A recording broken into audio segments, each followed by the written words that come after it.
ప్రతి సంవత్సరం మాదిరిగానే ఆషాఢ మాసం సందర్భంగా గురువారం నల్గొండ పట్టణంలోని రామగిరిలోని శ్రీ శ్రీ శ్రీ కనకదుర్గ ఓంకారేశ్వర స్వామి దేవాలయంలో పెద్ద ఎత్తున మహిళలు కనకదుర్గ అమ్మవారికి చీరలు, గాజులు, పసుపు కుంకుమ, గోరింటాకు, సారే, వడిబియ్యం సమర్పించారు.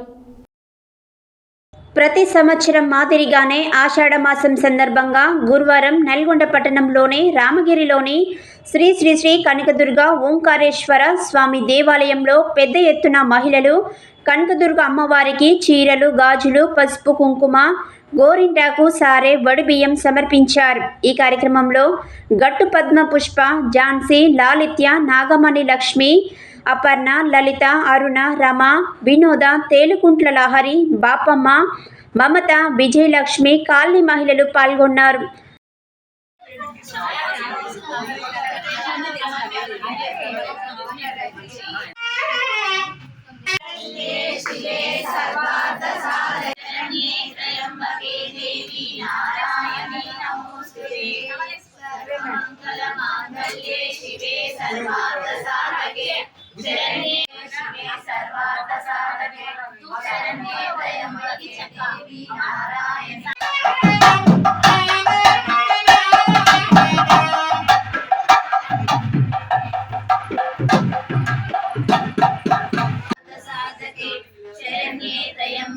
गौरी नारायणी नमोस्तुते।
పంచపాలి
నిమిషాలు ఆగి అన్ని చేసి మీకు ఇష్టం మీరు ఏదో చేసుకోండి. అందరంటే సైలెంట్ గా ఉండండి. అందరు గోత్రనామాలు అందరు పోండి. ఎవ్వరు వద్దు ఇక్కడ. ఆ చెడగోపులు జయ శ్రీమన్నారాయణ శ్రీమాత్రే నమః. శ్రీ కనకదుర్గ ఓంకారేశ్వర దేవాలయం. ఇది లలిత గోష్ఠి. ఇప్పుడు ఆషాఢ మాసం గురువారం శుక్లపక్షం. ఆషాఢ మాసంలో అమ్మవారికి ఒడి బియ్యం సారే ఇవన్నీ సమర్పించటం, మహిళలందరం గోరెంటాకు పెట్టుకోవటం ఆషాఢ మాసం ప్రాముఖ్యత. అందువలన ఈ రామగిరిలో అమ్మవారి గుళ్ళో మేము సారె సమర్పించుకుంటున్నాం. ప్రతి వారం మంగళవారం పారాయణం లలితా సహస్రనామం గోష్ఠిగా అందరం చేసుకుంటాం. ఇది లలితా గోష్ఠి. శ్రీమాత్రే నమః.